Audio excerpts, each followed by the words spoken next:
அனைவருக்கும் என் அன்பும் வணக்கமும். நீ நிற்க வேண்டுமானால் பிறரை நிற்கவை என்கிறான் கன்ஃபூசியஸ். இந்த கூற்று எதற்கு என்பதை பின்னாடி காணொலியில நீங்க பார்க்கக்கூடிய உறவுகளுக்கு புரிய வரும். நம்ம கஷ்டப்பட்டு உருவாக்கிய 2 சேனல் முடக்கப்பட்டிருக்கு. நீதி ஊடகம், வேந்தர் மீடியா அப்படிங்கிற 2 சேனலுமே முடக்கப்பட்டுருச்சு. அதனால இப்ப தீந்தமிழ் ஊடகம் சொல்லி உடனடியாக ஒரு ஊடகத்தை நம்ம ஆரம்பிச்சு பயணிச்சுக்கிட்டு இருக்கிறோம். இந்த ஊடகத்தில் இந்த காணொலியை பார்க்கக்கூடிய உறவுகள் தயவு செய்து இணைத்துக் கொள்ளுமாறு, உங்களை இணைத்துக் கொள்ளுமாறு, மற்றவர்களுக்கும் பகிருமாறு வேண்டுகோளை வச்சுட்டு விஷயத்துக்கு வர்றேன். மல்லரெனும் தேவேந்திர குல வேளாளர்கள், தொல் முதுகுடி சமூகத்தினர், நிலத்தால் மருத நில மக்கள், இதெல்லாம் உலகத்துல எல்லாருக்கும் தெரியும். வரலாறு என்பது பேசி தீர்த்து விட்ட ஒன்று. அந்த அளவிற்கு மூல இலக்கியங்களாக இருக்கக்கூடிய நம்ம தொல்காப்பியத்திலிருந்து புறநானூறு, அகநானூறு, எல்லா இலக்கிய இதுல இருந்து இந்த வாழ்வியல் மக்களோட வாழ்வியல் என்ன, இவர்களோட ஒழுக்க நெறி என்ன, எல்லாமே தெரியும்.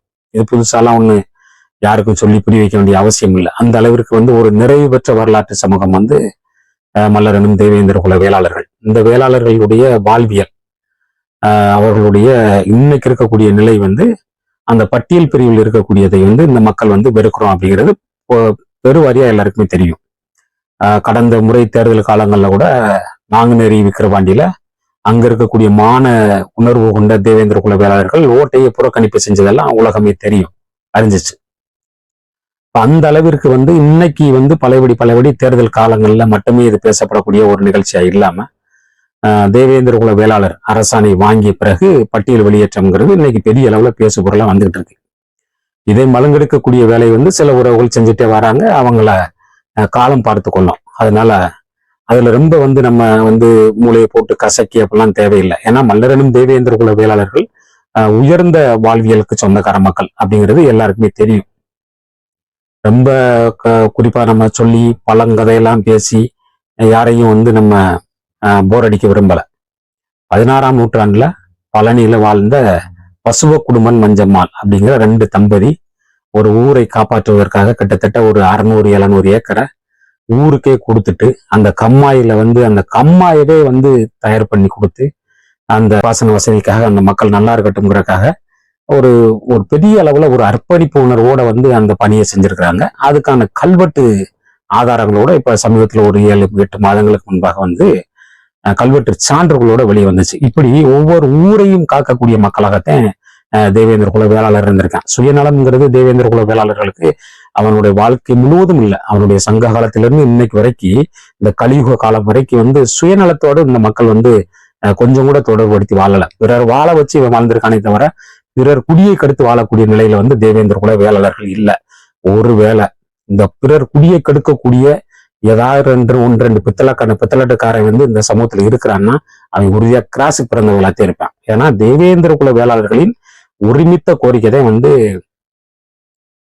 பட்டியல் வெளியேற்றம் என்பது. இது ஒட்டுமொத்தமா தமிழ்நாட்டில் இருக்கக்கூடிய 12,535 கிராமத்துலயும் இருக்கக்கூடிய மக்கள் செதறி கிடந்தாலும் அந்த மக்களோட கோரிக்கை எங்களுக்கு இந்த எஸ்சிங்கிறது ஒரு பெரிய அளவுல ஒரு இழிவை தரக்கூடிய நிகழ்ச்சி, இதுல இருக்க மாட்டோம்ங்கிறதுல தெள்ள தெளிவா இருக்கிறாங்க. இன்னைக்கு அப்பேற்பட்ட ஊரை காப்பாற்றுவதற்காக ஒரு மடையை கட்டி அதுல குமிழி தூம்பு அமைச்சு ஊருக்கு பாசன வசதி செஞ்சு கொடுத்த பரம்பரையிலதான் இன்னைக்கு 20 நாளைக்கு ஒருக்கா பஞ்சாயத்துல தண்ணி வருது, எங்களுக்கு தண்ணி சுத்தமான தண்ணி இல்ல, ஃபில்ட்ரேட் வாட்டர் எங்களுக்கு கிடைக்கல. ஏன்னா அந்த நீர்ல இருந்தே 99 விழுக்காடு நோய்கள் நீர் மூலமே பரவுதுன்னே சொல்லுது, ஆய்வறிக்கை சொல்லுது. ஆனா சுத்தமான தண்ணி இல்ல, தண்ணி விடுன்னு கேட்கிற அளவுக்கு இன்னைக்கு தேவேந்திர குல வேளாளர்களுடைய வாழ்க்கை, தேவேந்திர குல வேளாளருக்கு மட்டும் இல்ல ஒட்டுமொத்த தமிழுக்கு ஒரு நல்லுலகத்து தமிழகத்து மக்களுக்கும் நிலமா அதுதான். சுத்தமான குடிநீர் என்பது இல்லை. இன்னைக்கு தாமிரபரணியிலே பாத்தீங்கன்னா மாசடைஞ்ச நீரை இன்னைக்கு சுத்திகரிக்கிறதுக்காக நீதிமன்றங்கள் கூட பல இடங்கள்ல பேசுறது உங்களுக்கு எல்லாத்துக்குமே தெரியும். அந்த அளவிற்கு இன்னைக்கு சீர்கட்டு போச்சு, எல்லாமே சீர்கட்டு போச்சு. இப்ப நம்ம வைக்கக்கூடிய ஒரே ஒரு கோரிக்கை, ராஜராஜ சோழன் கட்டி எழுப்பிய அந்த தஞ்சை பெருவுடையார் கோயில் உங்களுக்கு தெரியும். அந்த கட்டடத்தை அந்த அவ்வளவு பெரிய கட்டடை கலை கொண்ட அந்த கட்டடத்தை கட்டி எழுப்பினது, அந்த பெருங்கோயிலை கட்டி எழுப்பியது குஞ்சர மல்லன். அந்த குஞ்சர மல்லன் யானைகளின் தலைவனாக அறியப்பட்ட ஒரு மாமன்னனுக்கு வந்து இணையாக பேசப்பட்ட ஒரு மாவீரன். அந்த மன்னனோட சிலை வந்து இன்னைக்கு தஞ்சை கோயில்ல, ராஜராஜன் கோயில்ல, கட்டி எழுப்பிய கோயில்ல குஞ்சரமல்லன் சிலையை மட்டும் தகர்த்து எடுத்திருக்கிறாங்க. இந்த குஞ்சரமல்லன் சிலை அந்த இடத்துல இருக்கிறது எத்தனை பேருக்கு எதுக்காக வளைச்சிச்சு, எதுக்காக உடைச்சான்? இது குறித்து இந்த இந்த நம்ம சமூகத்துல இருந்து நாங்க பயங்கரமா இந்த சமூகத்தை புரட்டி போட வந்த இதா மக்கள்னு சொல்லிட்டு வராங்கல்ல, இந்த வழக்கறிஞர் பெருமக்கள்ல, இந்த வழக்கறிஞர் பெருமக்கள்ல ஏன்டா அத்தனை சிலை இருக்கும்போது அந்த பெருவுடையார் கோயில்ல குஞ்சரமல்லன் சிலையை மட்டும் ஏன்டா உடைச்சு எடுத்தீங்க? அதுக்கான தீர்வை எப்படா கொடுப்பீங்க? அந்த சிலை எங்கடா, எவன்டா உடைச்சு கொண்டு போனது? அந்த சிலையை வந்து திரும்ப மீட்டு உருவாக்கம் செஞ்சு அந்த இடத்துல கொண்டு வந்து வைப்போம்னு சொல்லி போராடிய ஒரு வழக்கறிஞர் பெருமக்களை, இந்த தேவேந்திர குல வேளாளர் சமூகத்தில் இருக்கக்கூடிய ஒரு வழக்கறிஞர் பெருமக்களை காட்டுங்களேன். ஏன் குஞ்சரமல்லன் சிலையை மட்டும் தகர்த்து எடுத்துட்டு போனேன்? எதுக்காக எடுத்தேன்? என்ன காரணம்? புரியுதா உங்களுக்கு? அவ்வளவு பெரிய பிரம்மாண்டமான கோயிலை கட்டினது ஒரு குஞ்சரமல்லன். அவன் வந்து காரண பெயரோடு இருக்கக்கூடிய அந்த குடிப்பெயர் தாங்கி இருக்கக்கூடிய ஒருத்தன் சிலை வந்து இந்த இடத்துல வச்சா இவன் தான் கட்டுனாங்கிறது வரக்கூடிய தலைமுறை பூரா பார்த்து தெரிஞ்சுக்கிறோம் அப்படிங்கிறத அதை தகர்த்துட்டான். அதை கேள்வி கேட்பதற்கு, அதை மீட்டு உருவாக்கம் செய்து அல்லது கலாடப்பட்டு இருந்துச்சுன்னா அதை கொண்டு வந்து அந்த இடத்தில் வைத்து அழகு பார்க்கறதுக்கு நாதி இல்லை. இந்த பட்டியல் வகுப்புல இருக்கக்கூடிய இந்த ஏழை எளிய மக்கள் வந்து ஒருவேளை வந்து இவர்கள் பொருளாதாரத்தில் வீழ்வடைஞ்சிருந்தா கூட அதை காரணம் காட்டி இவர்களை ஒதுக்கிவிடக் கூடாது அப்படின்னு லோத் கமிட்டி சொல்லுது. நம்ம பொருளாதாரத்தில் நலிவடைஞ்சிருக்கோமா இல்லையாங்கிறது இப்ப நமக்கு தேவையா? இன்னைக்கு எல்லா சமூகங்களும் அப்படித்தான் என்னுடைய கோரிக்கை இது இப்படித்தான் இருக்கு, நாங்க நல்ல உயர்த்திட்டமா இல்லையான்னு ஒவ்வொருத்தரும் தன்னுடைய தராசுல வச்சு பார்த்து சொல்ல நீதிமன்றத்துக்கு எவனா போறானா? போக மாட்டான். அவனுக்கு அது தேவையில்லை. ஆனா இங்க நமக்கு அந்த வேலையை வந்து செய்யக்கூடிய சில பெருமக்களை நம்ம பார்க்கிறோம். இவர்களையெல்லாம் நீங்க அடையாளம் கண்டு கொள்ளணும். இந்த மல்லரனும் தேவேந்திர குல வேளாளர் மக்கள் அடையாளம் கொண்டணும். இது வந்து நான் வயிற்று பசிக்கு நிக்கிறேன், வகுத்து பசி கொண்டு நிக்கிறேன், தீரா பசி கொண்டு நிக்கிறேன். எனக்கு எப்படா எனக்கான அந்த தேவாமிர்தம் என் கையில் வந்து சேரும்னு நான் நிக்கிறேன். ஒரு சில நாய் பயலுக்கு என்ன செய்யறேன், கையில மலத்தை கொண்டு வந்து உடுத்தி இதே உணவுன்னு சொல்றான். மலம் திங்கக்கூடிய, மலத்தை உணவாக திங்கக்கூடிய தலித்தியவாதிகளுக்கு அது சரி. உலகத்திற்கு சோறுபட்ட தேவேந்திர குல வேளாளருக்கு அது சரிப்பட்டு வராது. பசிச்சு கடந்து செத்தாலும் சாவானை தவிர ஒருபோதும் பீ பக்கம் போக மாட்டேன், பீய திங்க மாட்டேன். அப்படி ஒரு உயர்ந்த குணம் கொண்ட இந்த மக்கள் தான் தேவேந்திர குல வேளாளர்கள். இவர்களை வந்து நீங்க சாதாரணமா புறந்தள்ளிட முடியாது. இன்னைக்கு எடுத்துக்கோங்க, மதுரையில ஊரை காக்க அந்த இந்த ஏர்போர்ட்ல பிரச்சனை ஓடிட்டு இருக்கு. அந்த விமான நிலையத்துக்கு இடம் தந்து அந்த விமான நிலையம் வந்து இன்னைக்கு கட்டி எழுப்பப்பட்டு இருக்கிறதுக்கு இடம் கொடுத்தவே மல்லரனும் தேவேந்திர குல வேளாளர்கள். இன்னைக்கும் குறையா இருக்கக்கூடிய அந்த மக்களை அப்புறப்படுத்துறதுக்கான ஒரு வேலை வந்து அரசு தொடர்ந்து அந்த மக்கள் மீது ஏவிக்கிட்டே இருக்குது. இதை தடுத்து நிறுத்த அங்க இருக்கக்கூடிய இந்த வழக்கறிஞர் பெருமக்கள், மாண்புமிகு வழக்கறிஞர் பெருமக்கள், உணர்ச்சியோடு அந்த சாதிய உணர்வோடு அந்த மக்கள் மீது தீராத பாசம் கொண்டு இருக்கக்கூடிய அந்த பெருமக்கள் ஓடி போய் அந்த மக்களுக்கு ஏதாவது சின்ன உடப்பு மக்களுக்கு ஒரு தீர்வை பெற்று தரக்கூடாதா? அதில் உங்க வேகத்தை காட்டக்கூடாதா? இப்படி சொல்லிக்கிட்டே போலாம். எத்தனை இருக்குன்னு தெரியுமா? மல்லரனும் தேவேந்திர குல வேளாளர்களை பட்டியல் வெளியேற்றத்தை வந்து முடக்கக்கூடிய எந்த ஒரு தீய சக்தி ரொம்ப நாளைக்கு நிற்காது. விமர்சனம் என்பது பொதுவாளுக்கு வந்துட்டாலே, பொது வேலையை செய்ய வந்துட்டாலே, இவன் மோசமானவன், இவன் வந்து பயங்கரமான தீவிரவாதி, இவன் வந்து மோசமான ஒரு குணம் கொண்டவன், 1000 விமர்சனம் வரும். இவன் பிற்போக்குவாதி, இவன் ஒண்ணுக்காகாத முண்டம் தருதலை அப்படின்னு 1000 விமர்சனம் வரும். விமர்சனத்தை தாங்கிக் கொள்ள முடியாதவன் வாழ தகுதியற்றவன்கிறான் எமர்சன். விமர்சனம் வரத்தையும் விமர்சனத்தை தாங்கணும். வழி எடுத்து போய் கத்தக்கூடாது. கத்தனம்னா அங்க ஒண்ணும் ஆகப்போறது இல்ல. பொது தொகுதியில் இந்த மக்கள் என்ன நிக்கணும், அடையாளம் பொது அடையாள நீரோட்டத்திலே நமக்கு வந்து கலக்கணுங்கிறதே நம்மளோட ஆசை. திரும்ப இல்லாத பேரெல்லாம் நம்ம மேல சுமத்தணும்னு எந்த அவசியமும் இல்லை. அதே மானமுள்ள வழக்கறிஞர் பெருமக்களுக்கு நம்ம வைக்கக்கூடிய கோரிக்கை, எல்லோரையும் நம்ம குறைச்செல்லாம் பேச விரும்பல, பேச வேண்டிய அவசியமும் நமக்கு இல்லை. ஒண்ணு பட்டியல் சமூகத்துல 76 சாதிகள் இருக்கிறது உலகத்துக்கே தெரியும். அந்த 76 சாதியில பெரும்பான்மையாக அறியப்பட்ட ஒரு சமூகம் தேவேந்திர குல வேளாளர்கள் சமூகம். இவர்கள் வந்து ஒரு தீட்டுப்படாத சமூகம். இவர்கள் வந்து வாழ்வியல், பண்பாடு, கலாச்சாரம் எல்லாமே வந்து உயர்ந்த ஒரு செம்மையான செட்டில் லைஃபுக்கு சொந்தக்கார மக்கள். இன்னைக்கு வரைக்கும் நிலவுடைமை சமூகம். இன்று வரை எவ்வளவு படையெடுப்பு, கண்ட வந்தேறி இருக்கிறவன் வந்தவன் போனவன் பாளையப்பட்டு அது இது அந்த உணவெல்லாம் வாழ்வியல் வந்து பறிகொடுத்த பின்னு கூட இன்னைக்கு வரைக்கும் நீண்டு நிலைச்சு நிற்கக்கூடிய ஒரு சமூகம் வந்து அந்த பாண்டியர் மரபு, இந்த மல்லரனும் தேவேந்திர குல வேளாளர்கள். இந்த மல்லரனும் தேவேந்திர குல வேளாளர்களை இந்த பட்டியல் பிரிவில் இருக்கக்கூடிய மக்களை வந்து ஒட்டுமொத்தமாக ஆதி திராவிடர்னு ஒரு சாதி குறிச்சு அந்த அரசாணை போட்டான்ல, யாரா நீங்க பறையர் சமூகத்தை தாங்கி இருக்கக்கூடிய அந்த ஆதி திராவிடர்கள் நலத்துறைன்னு சொல்லி என்ன மயிருக்கடா எங்களுக்கு போய் வைக்கிற? அதை வைக்காதடா, அந்த பேர் தேவையில்லை எங்களுக்கு, அந்த பேரை எனக்கு வைக்காத, தேவேந்திர குல வேளாளர் நலத்துறைன்னு வை அப்படின்னு சொல்லி ஒரு கேவியட் ஒண்ணு போடுங்களேன், ஒரு ரிட்டு ஒண்ணு போடுங்களேன். எத்தனை சமூகம் இருட்டடிப்பு செய்யப்பட்டிருக்குன்னு தெரியுமா? எத்தனை தெரியுமா? பாலமேடுல இன்னைக்கு இந்த ஜல்லிக்கட்டு உரிமை என்பது, ஜல்லிக்கட்டு தொடர்ந்து விடுறது உண்மை. தமிழ்நாடு முழுக்க எந்த இடத்தில் ஜல்லிக்கட்டு நடந்தாலும் அந்த ஜல்லிக்கட்டுல முதல் காலை அவுத்து விடக்கூடியவங்க தேவேந்திர குல வேளாளர்கள். இது பாண்டிய மரபு வழி தொடர்ச்சி. அதை முடக்கி சதி செஞ்சு இன்னைக்கு தேவையற்று அந்த இடத்துல நம்ம ஒண்ணுமே செய்ய முடியாம போச்சு. ஒண்ணுமே செய்ய முடியல. நம்மளால ஏதாவது செய்ய முடிஞ்சா இன்னைக்கு அந்த இடத்துல நம்மளோட உரிமை பறி போயிருக்குது. பாண்டியர் மரபை அந்த இடத்துல அறுத்து விட்டதை தவிர சாதிச்சது என்ன? சாதிச்சது என்ன நீங்க சொல்லுங்களேன். எத்தனை தியாகங்கள் கொண்டவங்க தெரியுமா? இந்த மல்லரனும் தேவேந்திர குல வேந்தர்ங்கிறது என்ன? வேந்தன் அப்படிங்கிறது என்ன? நீண்ட நெடிய பேரரசின் தொடர்ச்சி வழி மக்களைத்தான் அந்த மன்னர் வழி, மன்னருக்கெல்லாம் மன்னர் மாமன்னர் வழியத்தான் வேந்தன் சொல்லுவாங்க. அப்பேற்பட்ட வேந்தனின் வம்சத்து பிள்ளைகள் நம்ம. வேந்தன் மேய தீம்புனன் உலகம்னு ஒன்னு குருட்டுத்தனமா எழுதி வச்சுட்டு போயிட்டானா தொல்காப்பியன். வேந்தன் என்பது மாமன்னர்களின் மாமன்னருக்கு தலைவன்.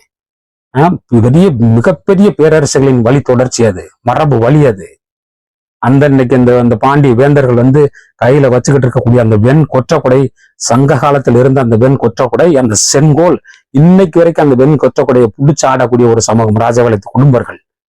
இன்னைக்கு வரைக்கும் அரச மரபு வழி தொடர்பு இன்னும் அருந்துபடாம நிக்குது. இது இவ்வளவு பெரிய செம்மையான ஒரு வாழ்க்கை கொண்ட மக்களை ஒரு அரச வழி பரம்பரையை போய் ஒரு எஸ்சியில கொண்டு போய் வச்சிருக்கிறேன். அது குறித்து கவலைப்படுறதுக்கு, வெக்கப்படுறதுக்கு, வேதனைப்பட்டு அதுல இருந்து வெளியேற்றுறதுக்கு துப்பு இல்லை, நாதி இல்லை. சூடு சொரணை இல்லாம மானம் இல்லாம எவனோ போடுற 2 எலும்பு துண்டுக்காக போய் நான் திரும்ப நான் இதுலயே இருப்பேன், இதுலயே நான் நங்கூரம் போட்டு உட்காந்துருப்பேன்னு சொல்லி சொல்றது எவ்வளவு பெரிய முட்டாள்தனம், மடமைத்தனம். அறிவில் சிறந்த பெருமக்கள் இந்த இடத்துல எவன் அந்த மிரட்டுற உருட்டுறது இதெல்லாம் மயிர கூட கொடுக்க முடியாது. நல்லா புரியுதா? இந்த சமூகத்துக்கு ஏதாவது ஒண்ணுன்னா கண்டிப்பா குரல் கொடுக்கத்தையும் செய்வோம். அதே நேரம்ல எல்லா தமிழர் கூடயும் ஆதரிக்கவும் செய்வோம். சமூக நீரோட்டங்கள்ல ஒருதாய் பிள்ளைகளா எல்லாமே நிக்கணும். தொழில்வதி சாதியை வகுப்பு சாதியாக மாத்தின மயிராண்டியவன்டா, அவன் மேல கோபம் திரும்பினோம்டா. தொழிற்முறையில தான்டா சாதி இருந்துச்சு, அவன் தொழில் அடிப்படையில தான்டா சாதி உருவாச்சு. முதல்ல வகுப்பு சாதியாக மாத்தின அயோக்கிய நாயாடுறா. இந்த கேள்வி கேட்க வேண்டாமா? இன்னைக்கு பிளவுபட்டு போய் இன்னைக்கு மல்லனை மரவனை வெட்டிட்டு சாகிறதுக்கு, கோணான நாடான வெட்டிட்டு சாகிறதுக்கு காரணம் யாரு? இல்லாத திராவிடத்தை இந்த தமிழர்கள் மீது திணிக்கிறான். தமிழரை திராவிடர்னு அழைக்கிறான். தமிழனுக்கு பேரு திராவிடனாடா. நாராயணனுக்கு பேரு முருகேசன் சொன்னா அப்படி எப்படி இருக்கும்? இல்ல நீ நாராயணன் கிடையாது, முருகேசன் அப்படின்னு சொல்ற மாதிரி இல்லையா இது? நான் நாராயணன்டா, என் பெத்த தாய் தாப்பன் பேச்ச பேரு என் நாராயணனை முருகேசன் தான் அழைப்பேன் அப்படின்னு சொல்லி ஒரு கூட்டம் என்னை அழைக்குதுன்னா அதை வேடிக்கை பார்த்துட்டு நான் சும்மா இருப்பானா? என் பெற்றோர்கள் சும்மா இருப்பானா? அந்த வழியின் கொண்டுதான் இன்னைக்கு தமிழர்கள் நிக்கிறோம். திராவிடர்கள் எங்களை அழைக்காத, திராவிடம் என்பது வேற்று சொல்லு, அது சமஸ்கிருதம் கலந்துருக்கு, ஆதி திராவிடர்னு வைக்கிறான். திராவிடருங்கிறது சமஸ்கிருத சொல்லா, தமிழ் சொல்லா? இதை எதிர்க்க பார்ப்போம். இதை எதிர்த்தும் போது அந்த துறையை தூக்குடா முத. ஆதி திராவிடன் ஒரு சாதி பேரை இந்த துறைக்கு எதுக்கடா வச்ச, தூக்குடா முத அப்படின்னு சொல்லி கேட்க வேணாமா? அந்த கோபம் வர வேணாமா? திரும்ப இந்த சமூகத்தோட மக்களோட பொருளாதார நிறைய அறிய சொல்லி இப்ப வழக்கப்பட வேண்டிய அவசியம் என்ன பிறந்துச்சுன்னு கேட்கிறேன். அன்பு சகோதரன் செல்வகுமார் அவர்களுக்கே கேட்கிறேன். இந்த 1-2 பேர் மாத்தி எழுதுறேன், கலப்பினத்துக்கு பிறந்தன்னு எழுதுறேன், இதெல்லாம் என்னை கட்ட தவறுதேன். அப்படியெல்லாம் விமர்சனம் வைக்க கூடாது. விமர்சனத்தை கூட நாகரிகமான முறையில வைக்கணும்.